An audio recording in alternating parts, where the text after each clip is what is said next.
Hi friends, welcome to movie fiesta. Pawan Kalyan సినిమా అంటేనే అభిమానులకే కాదు, బాక్స్ ఆఫీస్ కూడా అదే పెద్ద పండుగ.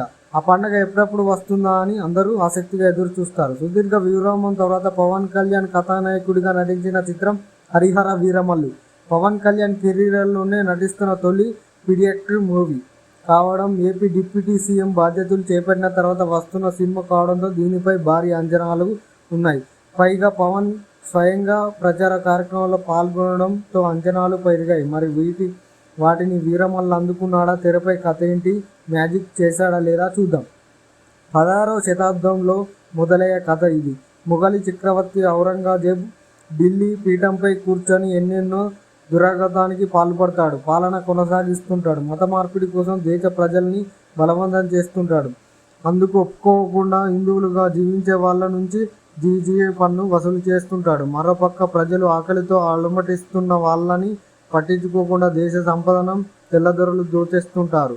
వాళ్లకు అనుకూలంగా కొంతమంది రాజులు, వాళ్ళ అనుచరులు పనిచేస్తూ ఉంటారు. వాళ్ళందరికీ వీరమల్లు. పవన్ కళ్యాణ్ అంటే హడల్. పేదవాళ్ళ దగ్గర నుంచి సంపద దోపిడీ చేసి పేదలకు పంచిపెడుతుంటాడు. బందూరు నుంచి హైదరాబాద్ సవాబ్ దగ్గరికి తీసుకెళ్తున్న ప్రజలపై వజ్రాలపై కన్నేస్తాడు వీరమల్లు. తన బలగంతో చార్మినార్ వరకు వచ్చి మరి వజ్రాలను కాజేస్తాడు. అతని వీరత్వం గురించి తెలుసుకున్న కుతుబ్ ఢిల్లీలో ఔరంగజేబ్ సింహాసనంపై ఉన్న కోహినూర్ వజ్రాన్ని తీసుకొచ్చి బాధ్యతను అతడికి అప్పచెప్తాడు. ఏ కారణాలతో అందుకు వీరమల్లు ఒప్పుకున్నాడు? హైదరాబాద్ నుంచి ఢిల్లీకి వెళ్లే క్రమంలో ఆయనకు ఎదురయ్యే పరిస్థితి ఇలాంటివి. ఈ కథలో పంచమి నిధి అగర్వాల్ ఎవరు? ఆమెకి వీరమల్లుకి సంబంధం ఏంటి? ఔరంగజేబ్ సామ్రాజ్యంలోకి వీరమల్లు ఎలా వెళ్తాడు? తదుపరి విషయాలన్నీ తెలియాలంటే సినిమా చూడాల్సిందే. ఒక సినిమా కొన్ని నెలలు ఆలస్యం అవుట్ అండ్ అవుట్ మారిపోయే కాలం ఇది. కథలు, కథనాలు వర్తమాన పరిస్థితులు అద్దం పడితే లేదో అనే సందేహాలు, భయాలు వ్యక్తం కావడంతో సహజం. అలాంటి 5 ఏళ్ళు పైగా ఈ సినిమా సెట్స్ పైగా ఉంది. అయితే చరిత్రాత్మక నేపథ్యంలో కారణంగా ఈ కథ అలాంటి ఇబ్బంది ఏమీ కలగలేదు.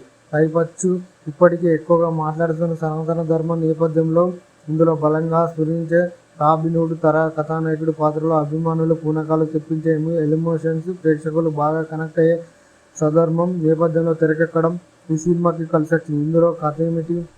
కథానాయకుడిగా పవన్ కళ్యాణ్ గత కొన్ని రోజులుగా వచ్చిన పరిస్థితులు, వేడుకల్లో చెబుతూ వచ్చాడు.